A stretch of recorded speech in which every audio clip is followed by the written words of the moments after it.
Time now for Focus. In Western schools, where education is separated from religious morality, a student could become a terrorist. The words of the principal of a school in India funded by Hindu nationalists. Their influence has grown since Prime Minister Narendra Modi came to power. His party, the BJP, rewriting school books to the disadvantage of minorities. Shreya Banerjee reports. It's test day for these school students. The test, with 100 questions on Indian culture, is the first of its kind. It's been organized by India's ruling Hindu nationalist party, the BJP. It's not part of the curriculum, at least for now.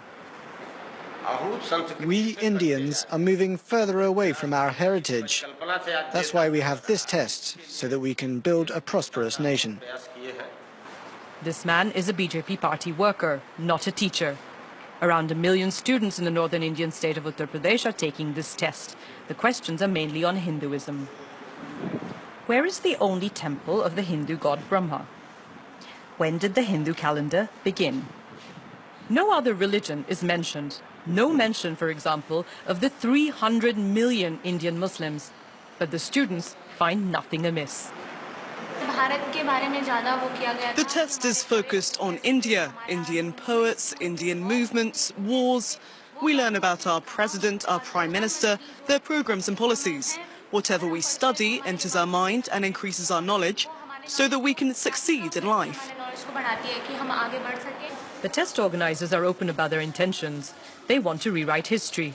Whatever we have learnt from British and Muslim emperors should be removed, and it will be removed.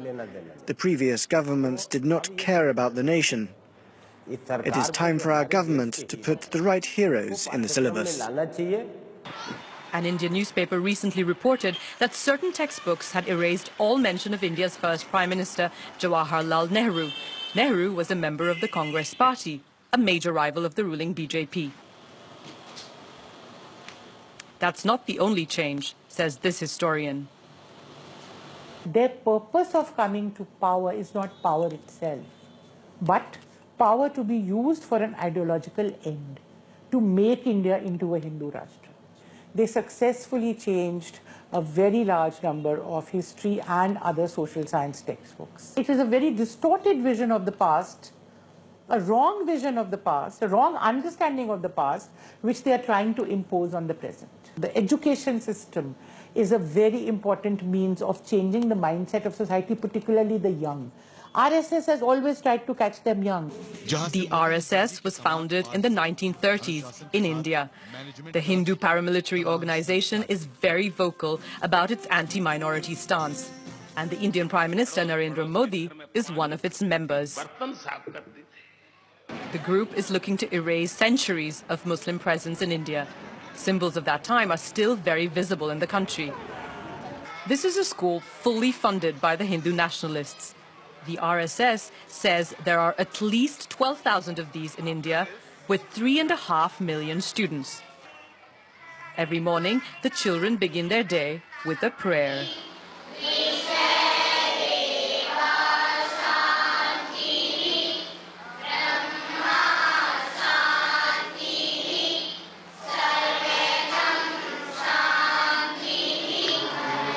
Prayers are followed by a religious ceremony and the principal's speech.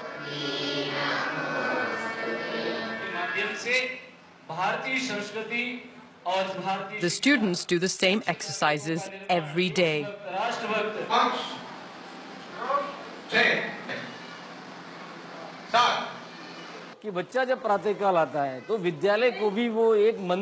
For the pupils, the school is a temple. The sacred texts of Mahabharata, Gita and Ramayana are the basis of their education. In Western schools, where education is separated from religious morality, a student could become a terrorist.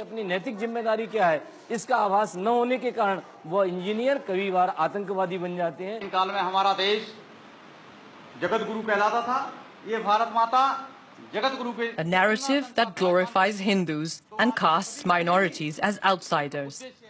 By introducing these ideas in schools through tests and the modification of textbooks, the BJP is looking to influence the thinking of young people.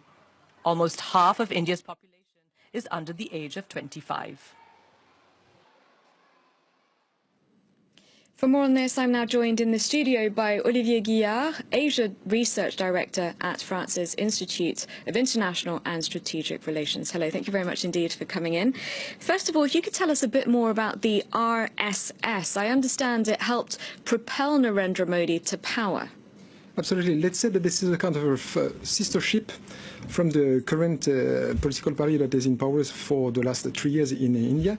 It's a kind of movement that is between culture, sports, ideology. It's something that is supposed to be closer to the rightist side of the political spectrum in India than to the left, obviously. And this is a kind of pretty large organization. It's not supposed to be, it's a place for each and every Indian, but still the mainly pillars of this organization is mainly based on Hinduism and Hindu philosophy. And this is not a secret organization. It's a pretty large. You can, when you are lucky enough to visit regularly this country, you find pretty large places where you see guys training, young guys training. Any idea of the numbers?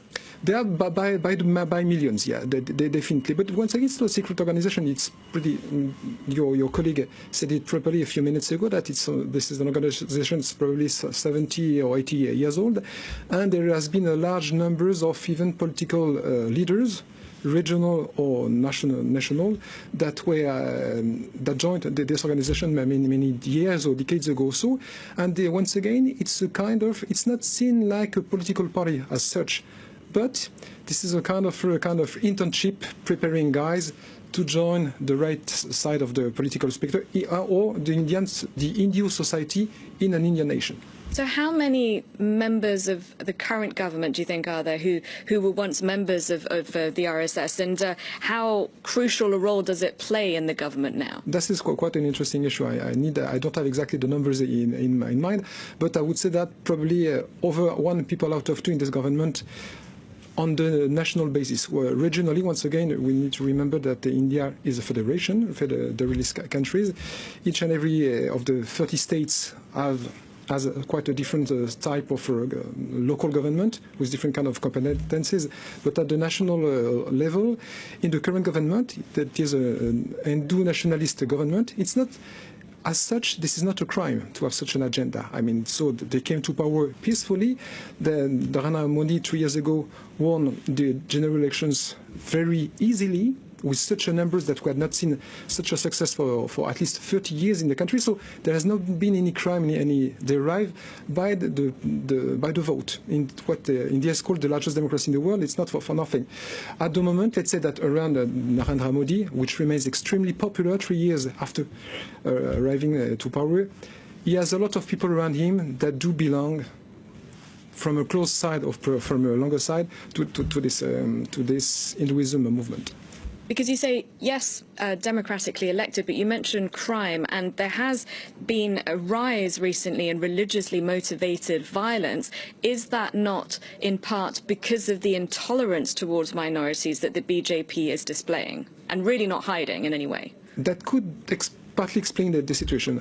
After that, you just need to look 10 years ago, 20 years ago, 30 years ago. I was a student in this country 30 years ago. There were already in ethnico-religious confrontation and violence between Hindu and Muslim, between Hindu and Christian, between Christian and others. So it's part of the story of this 1.3 billion population. And to be really frank, there has not been the numbers that have not been multiplied by 2, 3, or 6. No, there is a sort of slight trend to see more ethno-religious violence. It's not about crime, it's about confrontations. But once again, it's part of the story of the modern India. What about dissent, though, cracking down on dissent? Recently there was a high-profile journalist who was killed, and she had was a critic of Hindu nationalism. Is that not something that is peculiar to recent times and the atmosphere at the moment in India? I don't believe so. I mean, if this is based only on one fact, it's not enough. It's not a scientific perspective. Just think about something. Mahatma Gandhi, the philosopher behind the modern vision of India, was killed by an Hindu fundamentalist. So it was 70 years ago. So I have not seen in this country that has probably one of the largest and freest press situation in the world, I have not seen such a huge tsunami or surge of such crime. It's a sad story, but still, we cannot say that the situation today is so complicated in India for the journalists. It's not the case. It's probably one of the freest press in the whole Asian region. So the wider population still very much supports Narendra Modi? Definitely, yeah. All right. Thank you very much indeed. We'll have to leave it there, Olivier Guillard. Thank you for your time. Thank you for watching. I'll be back at the top of the hour with a full news roundup.